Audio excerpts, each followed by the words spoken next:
இன்னைக்கு என்னோட ஃபேவரட்டான ஸ்நாக்ஸ் ரெசிபி பண்ண போகிறேன். கண்டிப்பாக நீங்கள் இந்த ரெசிபியை ட்ரை பண்ணி பார்க்கணும். ரொம்ப டேஸ்டியாக இருந்துச்சு.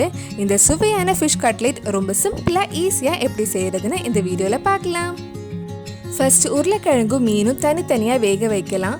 2 மீடியம் சைஸ் உருளைக்கிழங்கு எடுத்துக்கோங்க. இது சின்ன உருளைக்கிழங்குனால நான் 3 எடுத்திருக்கேன். குக்கரில் போட்டு நல்லா வேக வச்சு எடுத்துக்கோங்க. அடுத்தது மீன் வேக வைக்கலாம். நான் 300 கிராம் மீன் எடுத்திருக்கேன். எங்கள் கொச்சினில் இந்த மீன் மோதன்னு சொல்லுவாங்க. தமிழில் தெரியல, ஆனால் நீங்கள் எந்த மீன் வேணும்னாலும் எடுத்துக்கலாம். முள் இல்லாத மீனாக இருந்தால் இன்னும் பெட்டராக இருக்கும்.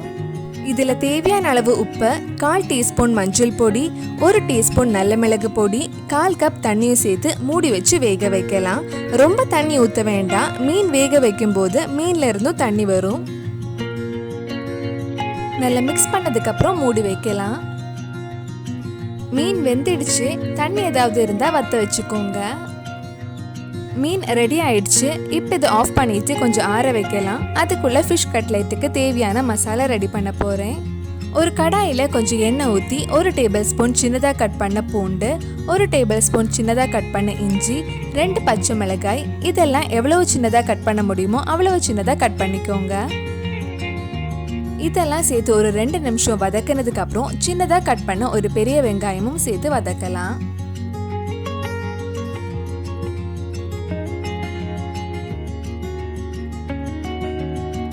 வெங்காயம் சீக்கிரம் வதங்கிறதுக்கு கொஞ்சம் உப்பு ஆட் பண்ணிக்கோங்க. நம்ம ஃபர்ஸ்ட் வேக வச்ச மீன் இப்போ கொஞ்சம் கூலாக இருக்கும். வெங்காயம் வதங்குற டைமில் அதில் முள் எதுவும் இல்லாமல் சின்ன சின்ன பீஸை கட் பண்ணலாம். இல்லைன்னா இந்த மாதிரி ஸ்பூன் யூஸ் பண்ணி மசிச்சு எடுத்துக்கோங்க. இந்த மாதிரி மீனை ரெடி பண்ணதுக்கப்புறம் நம்ம வேக வச்ச உருளைக்கிழங்கும் நல்லா மசிச்சு எடுக்கலாம்.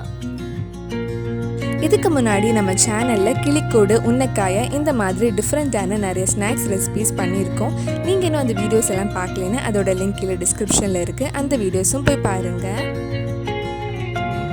உருளைக்கிழங்கும் மீனும் மசிச்சு ரெடி பண்ணியாச்சு.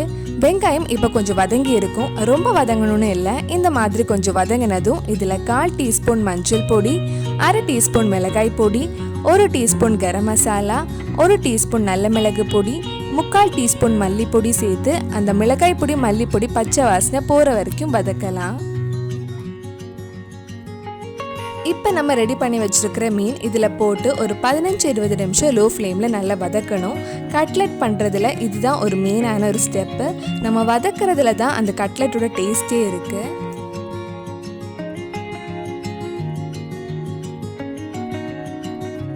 நான் ஒரு 20 நிமிஷம் கிட்ட இதை வதக்கி இருப்பேன். மீன் அழகாக உதிரி உதிரியாக இருக்கு. இப்போ இதில் நம்ம மசிச்சு வச்சு உருளைக்கிழங்கு சேர்த்து ஒரு வாட்டி எல்லாம் நல்லா மிக்ஸ் பண்ணதுக்கப்புறம் ஆஃப் பண்ணலாம். உருளைக்கிழங்கு சேர்த்தா அந்த கட்லெட் ஷேப்பில் பிடிக்கிறதுக்கு ஈஸியாக இருக்கும். எப்போதுமே மீனை விட உருளைக்கிழங்கு ஜாஸ்தியாக போட்டுறாதீங்க.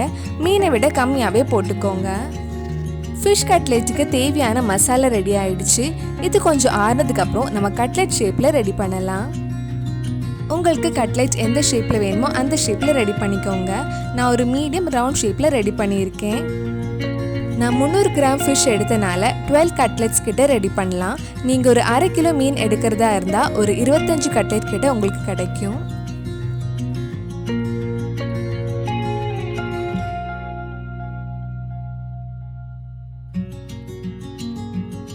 மசாலா எல்லாமே கட்லெட் ஷேப்பில் பிடிச்சாச்சு. இனி இது முட்டையில் முக்கி பிரெட் கிரம்ஸில் கவர் பண்ணி ஃப்ரை பண்ணால் டேஸ்டியான ஃபிஷ் கட்லெட் ரெடி ஆயிரும். இன்னொரு பவுலில் ஒரு முட்டை எடுத்து நல்லா பீட் பண்ணி வச்சுக்கோங்க.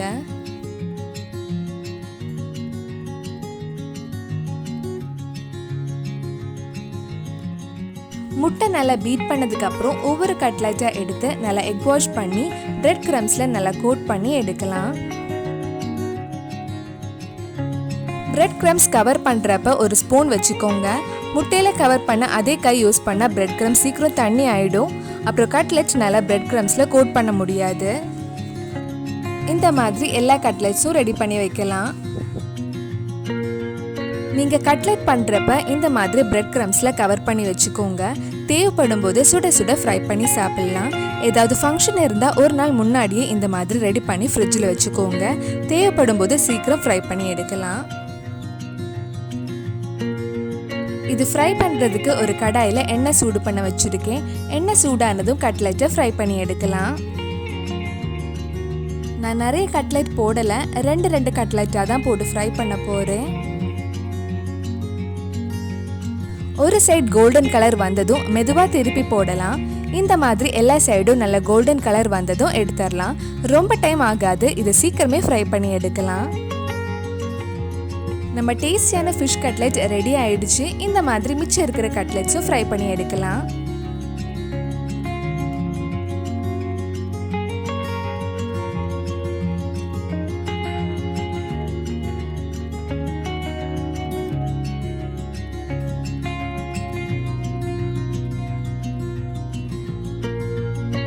ரொம்ப டேஸ்டியான ஃபிஷ் கட்லெட் ரெடி ஆயிடுச்சு. ரொம்ப சிம்பிளாக ஈஸியாகவே பண்ணலாம்.